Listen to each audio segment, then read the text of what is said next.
86-year-old Floyd Veibell has just finished speaking in a civil court case. He's suing Lee and Betty Jo Black over a dispute involving a farming lease. Basically, he's claiming he leased some farmland to the Blacks and that they just simply didn't pay. The Blacks are saying that no, Veibell changed the deal and he agreed to cover any losses if the land did not yield what was expected. So he's suing the Blacks to get a portion of the lease payments they say they do not owe. So Floyd has elected to represent himself in this case, and he has spent most of the morning questioning the Black family. The Black's daughter, Brooke Allsop, is one of the people he questioned. I had to take that witness stand because I heard the conversation of him saying that if they would just farm it, he would cover any losses. At the trial, the Blacks present this modified agreement, and it backs up their story. But Mr. Veibell says, no, that's a fake. That's not authentic. And he makes that known during his cross-examination of the family. When Betty Jo Black takes the stand, Veibell accuses her of lying. My mother had looked at the judge and she said, "Judge, I'm not lying." I'm not lying.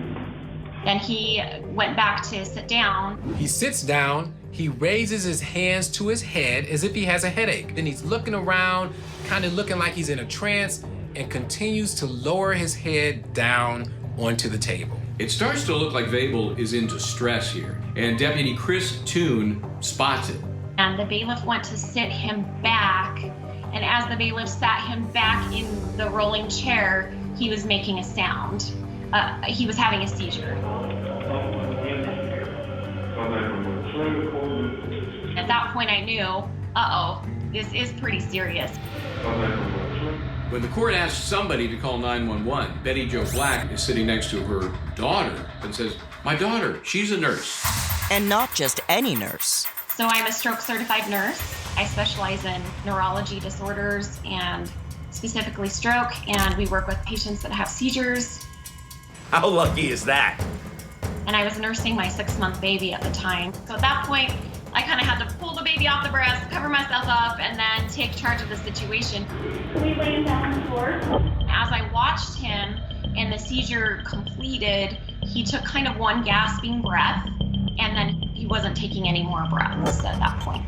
Mr. Veibell? Mr. Veibell? Mr. Veibell?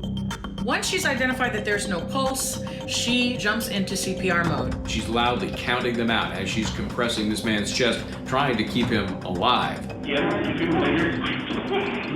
8, 9, 10. Judge Allen, who's also an EMT, actually steps in and takes over for Brooke on chest compressions. Talk about luck. You're in a courtroom where the judge is an EMT and the daughter of the person that you're suing is a nurse. All the cards fell in the right place for Mr. Veibell.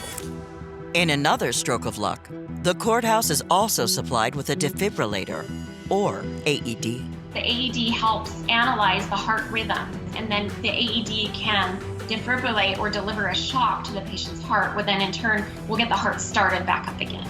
Analyzing heart rhythm. Do not touch the patient.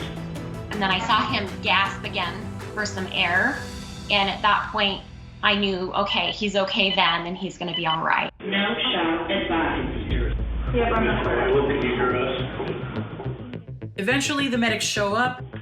They're able to get Floyd up off the ground and onto the gurney. And as this is happening, you can literally see Floyd coming back to life. Mr. Veibell is rushed to the hospital, where he is given medical attention. And as it turns out, he had suffered an aneurysm. Mr. Veibell ultimately survives, gets stronger, but he continues the lawsuit against the parents of the woman who saved his life. But the court dismisses the case. The judge ended up throwing it out, meaning there was no ruling for either side, and they should not do business with each other in the future.